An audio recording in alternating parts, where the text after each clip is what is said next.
जी हाँ फ्रेंड्स, आपने सही सुना है कि इस वीडियो को एंड तक देखने के बाद जो है आपके सारे डाउट्स क्लियर हो जाएंगे। आप भी बहुत ही आसानी से G76 कोड को यूज़ करके बहुत ही आसानी से थ्रेडिंग का कोई भी प्रोग्राम बना सकते हैं। ये आज का मेरा चैलेंज है आपसे। तो चलिए शुरू करते हैं इस वीडियो को।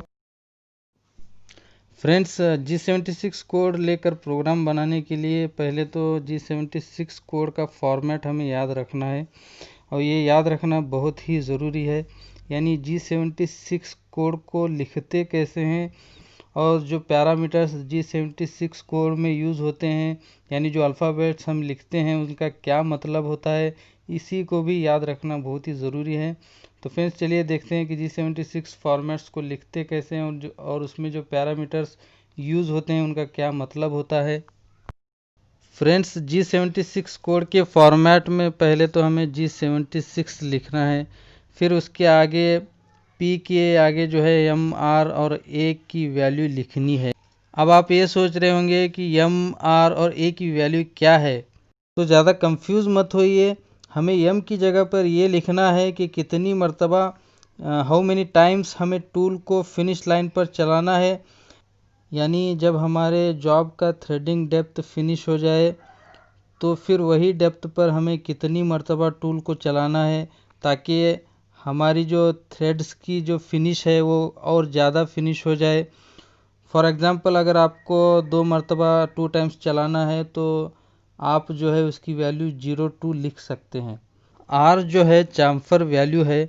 अगर आपको थ्रेड के एंड में चाम्फर चाहिए तो उस चाम्फर की वैल्यू को हमें यहाँ पर देनी होती है। अगर आपको चाम्फर नहीं चाहिए तो आर की वैल्यू आप 00 भी लिख सकते हैं। फ्रेंड्स, एक ही जगह पर हमें हमारा जो थ्रेडिंग का टूल है उसके टिप का एंगल लिखना है। यानी जो थ्रेडिंग टूल हमने यूज़ किया है उस टूल के इंसर्ट का जो नोक का एंगल है वो ए की वैल्यू है। फॉर एग्ज़ाम्पल अगर हम मेट्रिक थ्रेड्स में देखेंगे तो ए की वैल्यू हमेशा 60 डिग्री होती है। क्यूडी मिनिमम जो है मिनिमम डेप्थ ऑफ कट है। यानी हमारा जो टूल है वो कम से कम कितने डेप्थ का कट ले, इसकी वैल्यू हमें जो है यहाँ पर लिखनी है और वो जो वैल्यू जो है माइक्रोन्स में हमें देनी है। अगर आपको मिनिमम 0.1 mm का कट लेना है तो आपको Q के आगे 100 माइक्रोन्स लिखना है, क्योंकि 1 mm is equal to 1000 microns होते हैं। यानी 0.1 mm is equal to 100 microns.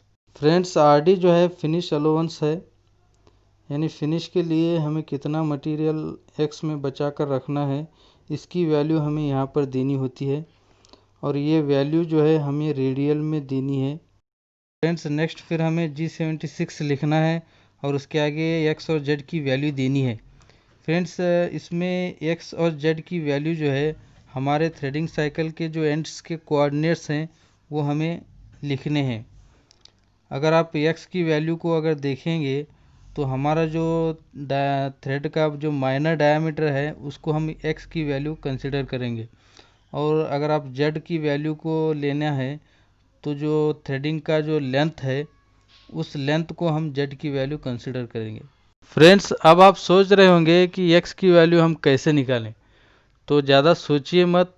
X की वैल्यू निकालने के लिए पहले तो आपको थ्रेडिंग का जो डेप्थ है उसको कैलकुलेट करना है और वो कैलकुलेट करने के लिए जो है हमें हमारा जो थ्रेड है उसके लीड को हमें जो है, जिसको हम थ्रेडिंग पिच भी कहते हैं, उसको जो है 0.64 से अगर मल्टीप्लाई करेंगे तो हमारा थ्रेडिंग का डेप्थ मिलेगा।